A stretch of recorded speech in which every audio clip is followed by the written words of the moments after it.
Hello, welcome back to Flower Juice. My name's John McDonald and today we're going to look at another arrangement that's just inspired by a household object, and in this case it's this chicken egg holder from the kitchen. And it's funny how you can be doing one thing, cooking dinner, and your mind starts to wander and then you focus on something and you think, that would be great for a flower arrangement. So, little chicken, this is your day, and you don't need to worry about eggs. We're going to use tulips instead of eggs. So I was looking at this and thinking, how best could we create a design within it? And I think what would work very well is dropping in like a jam jar. That would be quite nice if we want to have something that's quite perky. But when I was getting set up, I actually realised that it sits in a shallow dish like this very, very well. And we can quite easily add water into this bowl, and this is just giving a whole different feel to this. So essentially we're creating a base, but we're also giving it a little nest that it's sitting in, and it sits in there quite well. So yeah, let's do it. Now, the great thing about this wire frame is that we can come in through this top piece and we can catch the stems on the bottom piece. So really we can allow stems to sit in different directions, and that's really what you want from a mechanic. So in a way, our chicken's our container, but it's also our mechanic. So flower wise, I've got a really nice selection of tulips that are just from the garden, and we've got some nice gorgeous dark versions, some two-tone, beautiful cream one. I wish I could remember all the names, but I got so excited when I bought them and then I planted them all, and I'm not very good at labeling things or keeping track of things. And I've also got some lovely lilac. So you need to decide if you're going to make this all round or if you're going to have it facing one way. Oh, another little flower that I've got is this. Now, this was just a weed that was growing in the garden and it was growing close to the tulips. And I just thought, do you know, it's actually beautiful. And things are only a weed when you see them out of place. So let's make use of it, and it'll give us a little bit of a change in texture and feel. So I was thinking it would be quite nice to basically take off a lot of the foliage that the lilac might have, because it's a little bit dominant. And we don't really need that.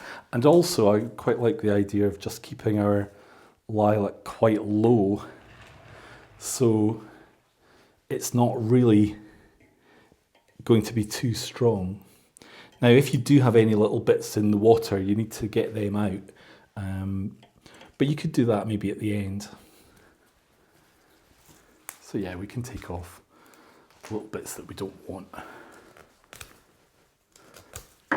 And just as we've got lilac coming to the front, it's nice to have a piece going deeper in to give us a little bit of depth and just take your eye through the design, so that it's not just all sitting here, it actually gives it a bit of 3-dimension as well. Now, the great thing is the lilac is picking up on the white of this container, which is nice. Now, I want to just put in a couple of pieces of this before we get going with the tulips.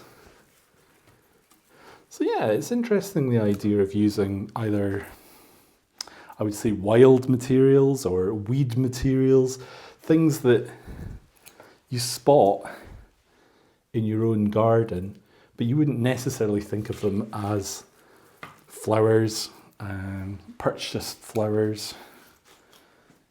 But if they work, then great.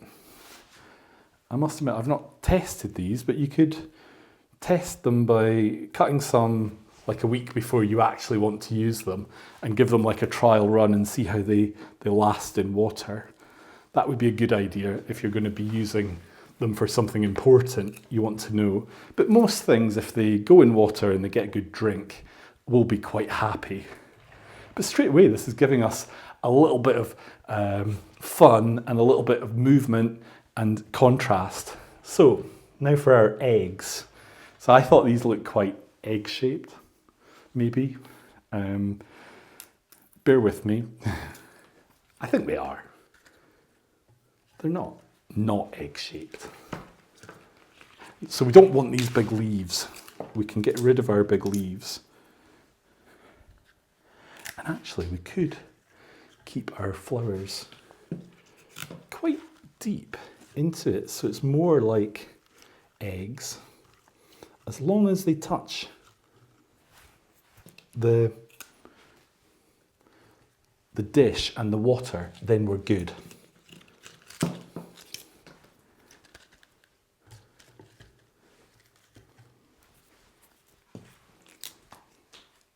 I was in two minds about the yellow, but actually I think, why not? It's nice to get that little punch of a stronger colour. So we can actually go through the side there with a little tulip. And for all we're going to fill this with tulips, I don't want to absolutely stuff it, because we still need to be able to see the shape of the chicken, and we don't want to spoil that kind of light, airy feel that the materials are giving us, especially with this highly expensive weed that I've introduced as well. It's got that nice loose feel, so it would be a real shame to lose that or damage that. I like these dark ones.